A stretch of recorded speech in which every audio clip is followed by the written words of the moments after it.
In the heart of a land destroyed by ancient monsters, humanity's last hope rested on one person, a lone human who had somehow survived the dungeon's deadly trials. The world had been overtaken, cities turned to ruins, and the last few humans were either hiding or gone. Yet, there was a spark of hope in the form of Jacob, a young man who had witnessed the fall of his kind and refused to give up. Jacob was no warrior, no soldier. He wasn't even trained for combat. But what set him apart was his mind, a sharp, calculating mind that could see solutions where others saw only death. He had learned to survive by outsmarting the dungeon's creatures, avoiding their traps, and finding hidden paths that no one else had discovered. In the darkness of the dungeon, Jacob had become something more than just human. It all started when Jacob found the book. It was hidden deep inside an abandoned library, its pages yellowed with age. The book spoke of a secret buried deep beneath the dungeon, a secret so powerful it was said to be the source of all the monsters' strength. It was this power that kept the dungeon alive, feeding off the fear and despair of those who entered.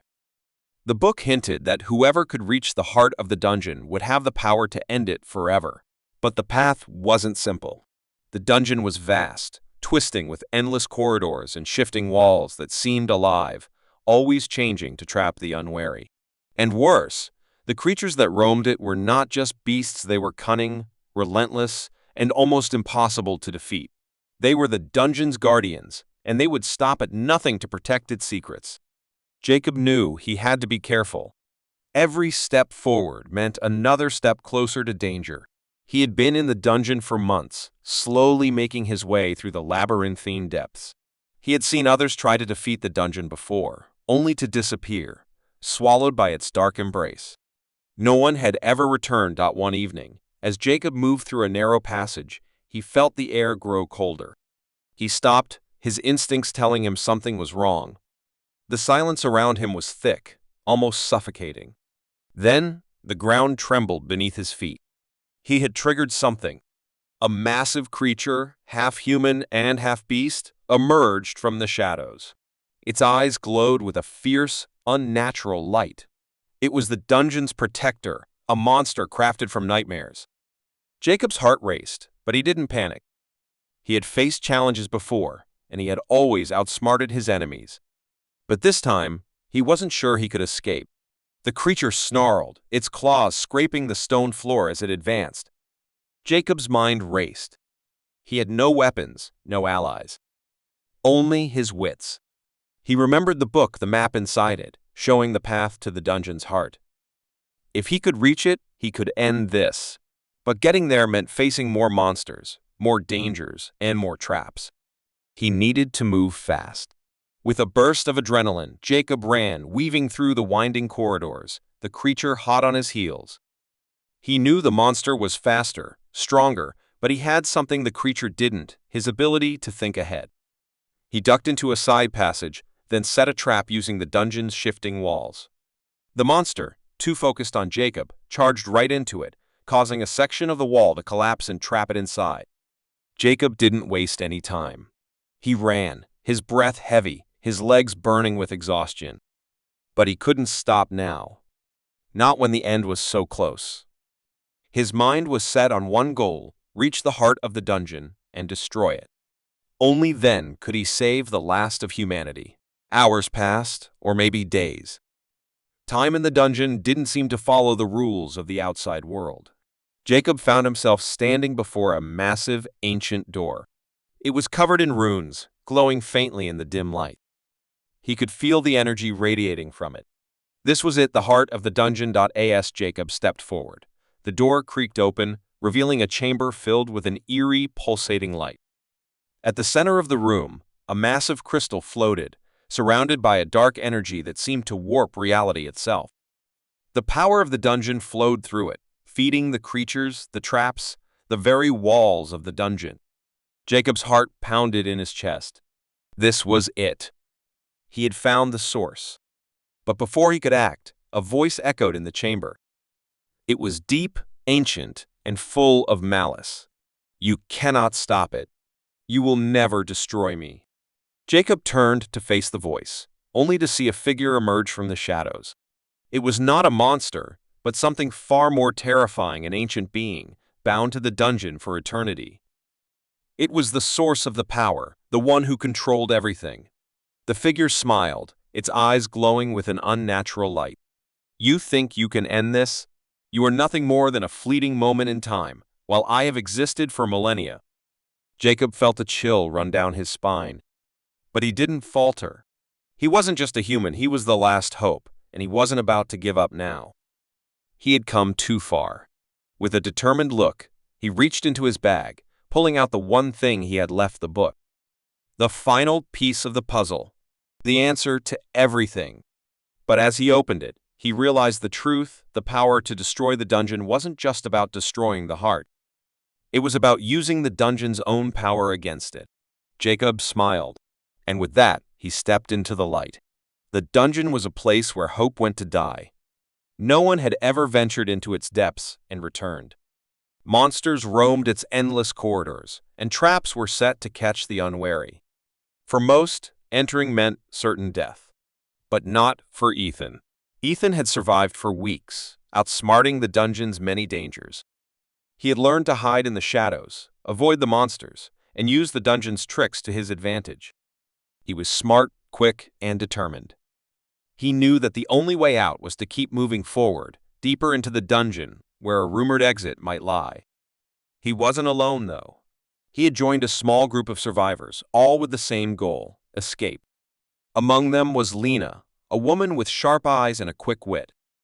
She had been a guide for many, helping others navigate the dungeon. But as the days passed, Ethan began to notice something strange about her. She always seemed to know where to go, what dangers to avoid. It was almost as if she had been in the dungeon before, like she knew it too well. That one night, as the group camped near a dark, winding tunnel, Ethan couldn't shake the feeling that something was wrong. The others were asleep, but he couldn't rest. He stepped quietly out of the camp, hoping to clear his mind. That's when he saw Lena. She was standing by a hidden door, whispering to someone or something Ethan couldn't quite see. His heart raced. She was supposed to be one of them, yet she was acting like a traitor. He moved closer, crouching low, trying to remain unseen. Through the cracks in the door, he saw a figure, someone he didn't recognize, standing in the shadows. They exchanged a few words, too quiet for Ethan to hear. Then, Lena turned and walked back into the camp as if nothing had happened. Ethan's mind raced. What was she doing? Who was that person? Why had she been talking to them in secret? The next day, Ethan could barely focus. His thoughts kept drifting to Lena. Was she truly one of the survivors, or had she been hiding something from the group all along? Later that evening, he decided to confront her. As the others settled down for the night, Ethan quietly approached her, careful not to wake anyone. "I saw you," he whispered. "Outside.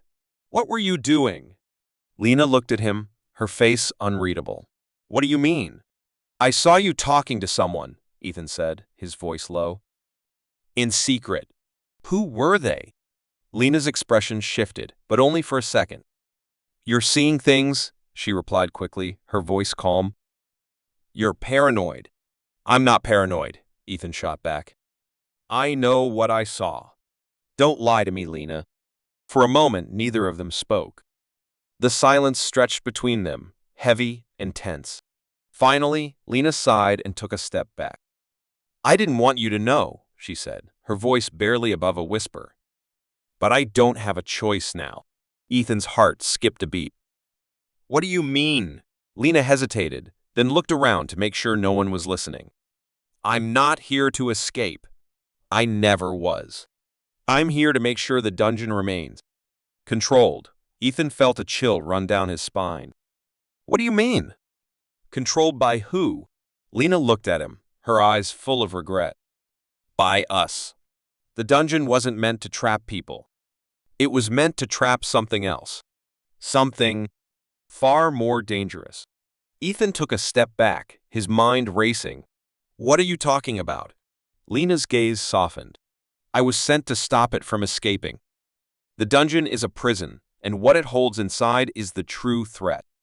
I've been keeping the others safe, yes, but at the same time, I've been making sure the prison stays locked. I can't let anyone leave, Ethan. Not now, not ever. Ethan felt his world tilt. Betrayal.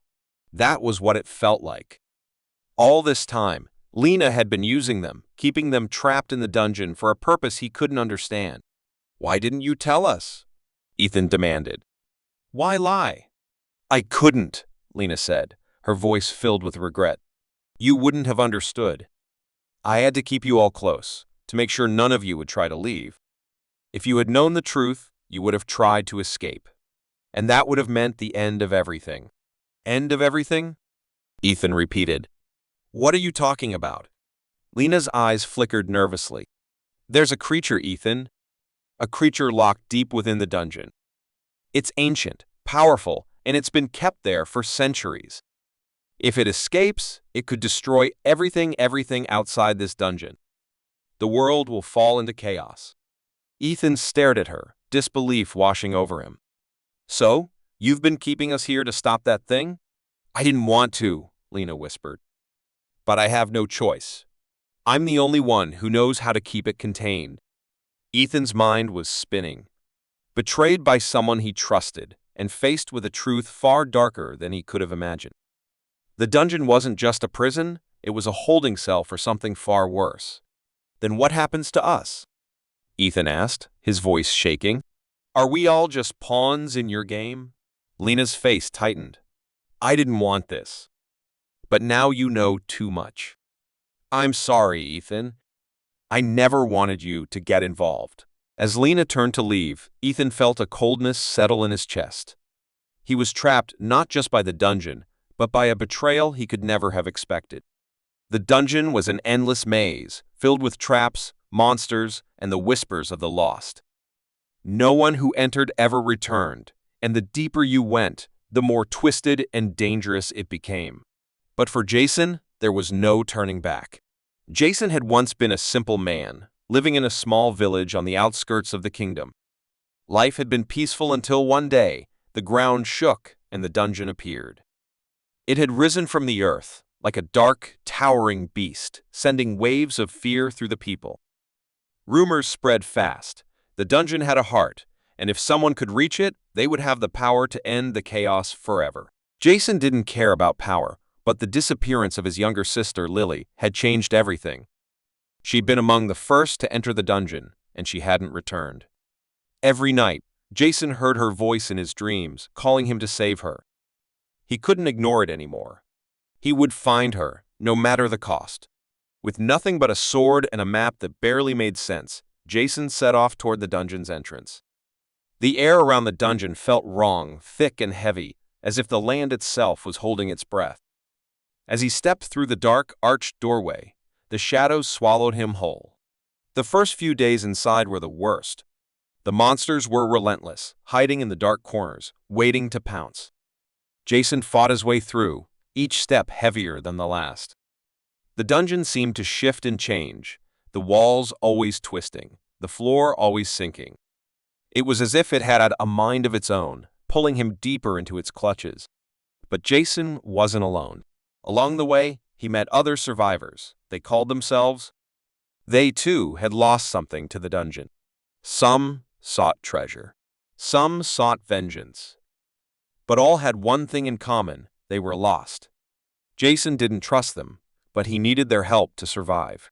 Together, they made their way through the dungeon's many levels, but as they drew closer to the heart, the dangers grew. Jason's group was down to just 3. Him, a grizzled old man named Barnett, and a woman named Mara, who had lost her family to the dungeon's creatures. There were no more words left between them, only the tension of knowing what they were up against. "Stay close," Jason warned, gripping his sword tightly. They had reached the final level, the heart of the dungeon. The walls here were smooth and cold, slick with moisture, and the air was thick with a strange, heavy power. Barnett paused, his face pale. "It's here," he whispered, his voice trembling. "I can feel it." Jason nodded, sensing it too. The heartbeat of the dungeon was real, a thumping that echoed through the ground beneath their feet. It was the source of the dungeon's power, the thing that kept it alive, the thing that could end it all. Jason could feel it pulling at him, drawing him closer, but he didn't know what would happen once he reached it. Could he destroy it? Or would it destroy him? The group continued forward, their footsteps echoing in the silence. As they reached a massive stone door, the ground shook violently. The door slowly creaked open, revealing a vast chamber at the center of the dungeon. And there it was, the heart.it was not what Jason had expected. It was a massive, pulsating crystal, surrounded by swirling dark energy. It gave off a faint, eerie glow, and the closer Jason got, the stronger the pull became. His heart raced as the feeling of dread grew. Suddenly, Mara stepped forward, her eyes wide with shock. "It's not what you think, Jason."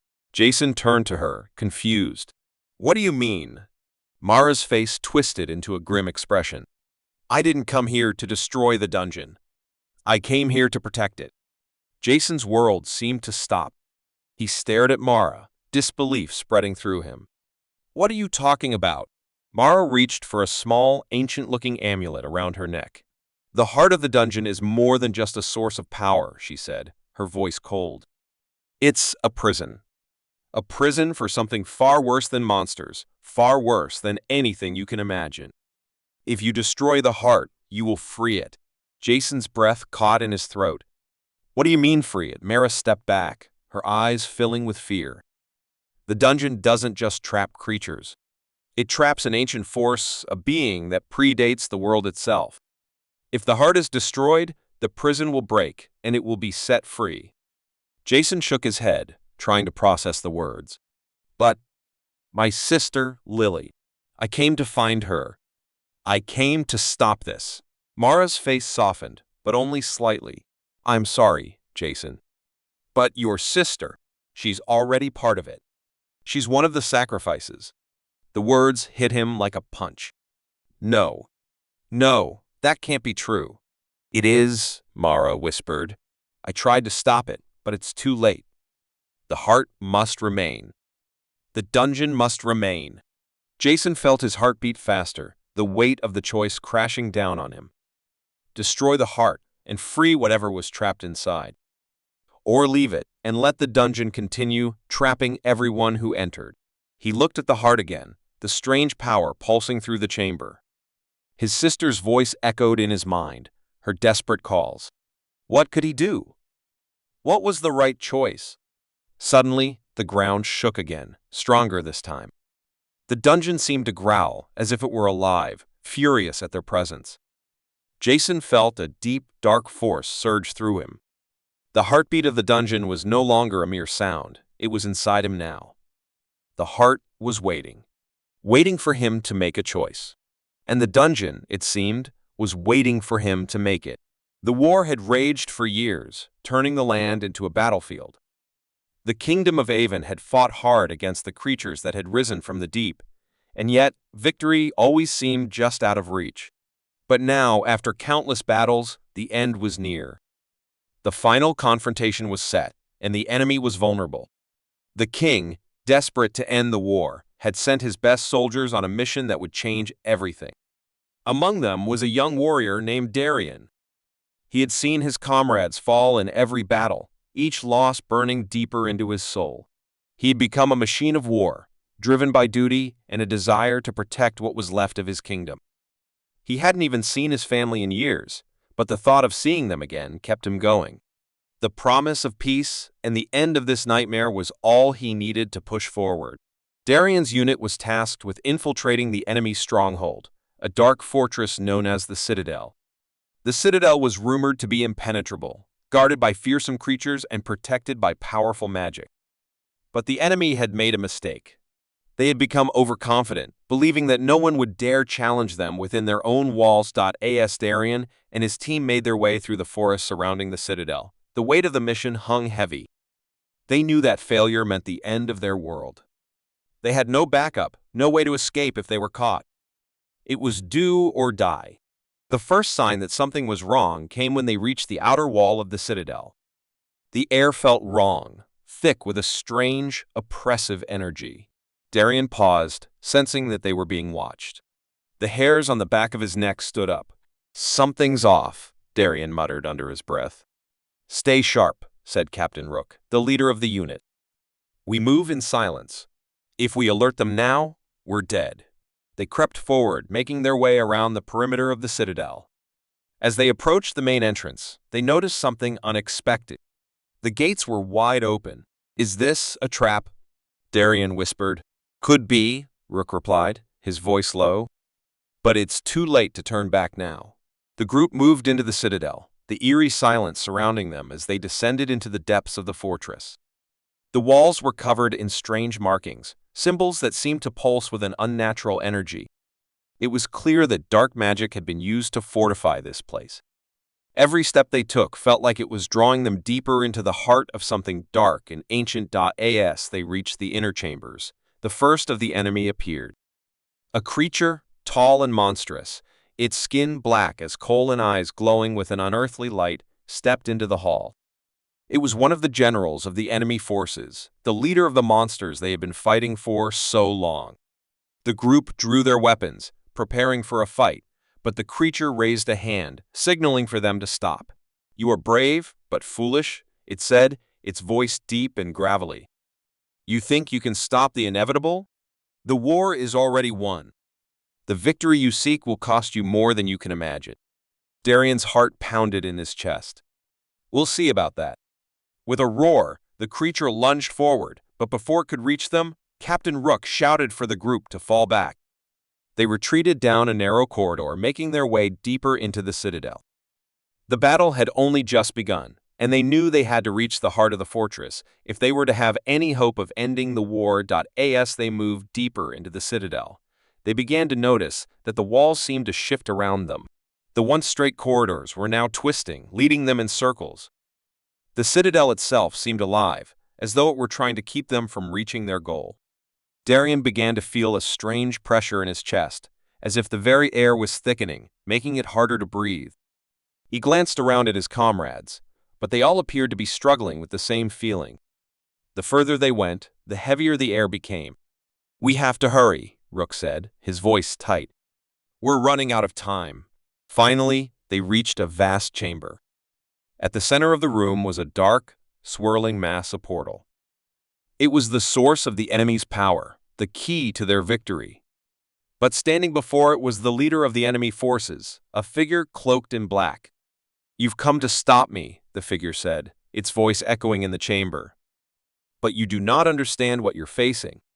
"We understand enough," Darian replied, his sword raised. "Your reign of terror ends here." The figure laughed.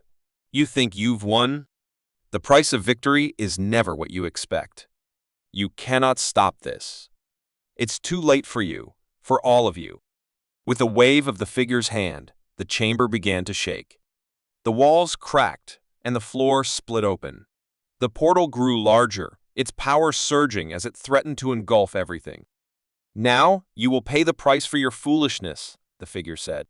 Darian knew what had to be done. They had to destroy the portal, but it would come at a cost. His comrades were already falling, each one caught in the portal's dark energy. He had only moments to make a decision. With a final, desperate push, Darian plunged his sword into the heart of the portal. The energy exploded around him, and the citadel began to crumble. As the light from the portal faded, the battlefield outside fell silent. The war was over. They had won. But as Darian stood alone in the ruins of the citadel, he realized that victory had come at a steep price. His comrades were gone. The kingdom was saved, but it would never be the same. And as he looked into the distance, he knew that the true cost of victory would haunt him forever. The lost dungeon had always been a mystery. For centuries, it lay hidden beneath the mountains, its secrets buried deep within the earth. Many had tried to find it, but no one ever returned. Some believed it was just a legend, a story meant to scare children.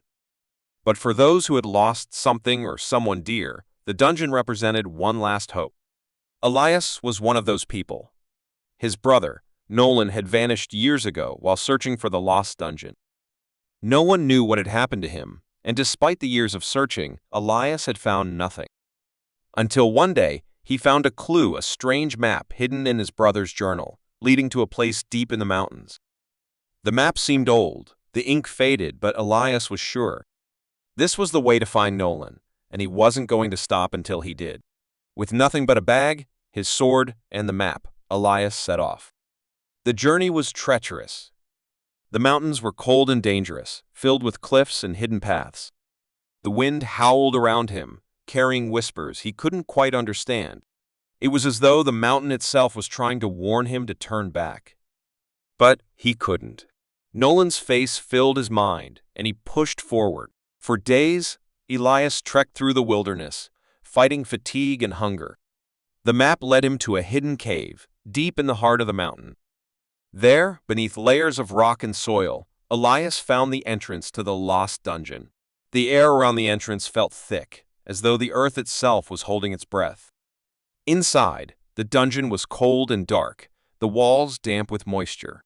The air smelled stale, and the only sound was the echo of Elias's footsteps. He lit a torch, its flame flickering weakly in the darkness, and began his descent into the depths of the dungeon. The deeper he went, the stranger things became. The walls were covered in strange symbols, carved into the stone with a precision that seemed impossible for something so old. As Elias moved forward, he felt the hairs on the back of his neck stand on end. He wasn't alone.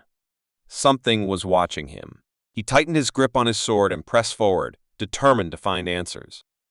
After what seemed like hours of wandering through endless corridors, he came to a large open chamber. In the center of the room was a stone pedestal, covered in dust. On the pedestal lay a small, weathered box. Elias approached it cautiously, his heart racing. Was this what Nolan had been looking for? Was this the key to the dungeon's secrets? He reached out and touched the box. The moment his fingers brushed against it, the ground beneath him trembled. The walls of the dungeon seemed to groan, and the temperature dropped sharply. Elias stumbled back, his heart pounding. Something was wrong. Suddenly, the chamber was filled with a low, rumbling growl. Elias turned, and there, in the shadows, he saw them, creatures twisted and deformed, their eyes glowing with an unnatural light. They were like nothing he had ever seen, part human, part beast, their bodies shifting in the dark. They moved with an eerie silence, their eyes fixed on him. Elias gripped his sword tightly, preparing for the fight of his life. But before he could strike, a voice echoed through the chamber. It was soft, almost a whisper, yet it rang in his ears like a bell. "Leave now, or you will never leave." Elias froze. The voice wasn't coming from any of the creatures. It was coming from the box.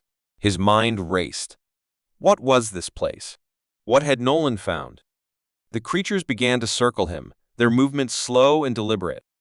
The growl grew louder, a deep, rumbling sound that made the air vibrate. Elias didn't have much time. He reached for the box again, his hands trembling. He had to know what was inside. He had to understand why these creatures were guarding it. With a quick motion, he opened the box. Inside, there was a small, black crystal, glowing faintly with an eerie light. As soon as he touched it, the creatures halted, their eyes fixed on the crystal. They didn't move, but their presence was overwhelming, filling the room with a palpable sense of dread. Then, the voice spoke again, but this time it wasn't a whisper. It was loud, commanding, and full of pain. "You should not have come here. The price of knowledge is your soul." Elias's heart skipped a beat. He knew what the voice meant. This dungeon wasn't just a trap for treasure hunters. It was a prison, a place where souls were lost forever. The crystal in his hand was a key that bound the souls of the lost to the dungeon. His brother, Nolan, had found it. And now, Elias had found it too. The creatures in the shadows began to move again, but this time, they didn't circle him. They were coming toward him, their eyes glowing brighter with each step. Elias gripped the crystal tighter, his mind racing. He couldn't let the creatures take him.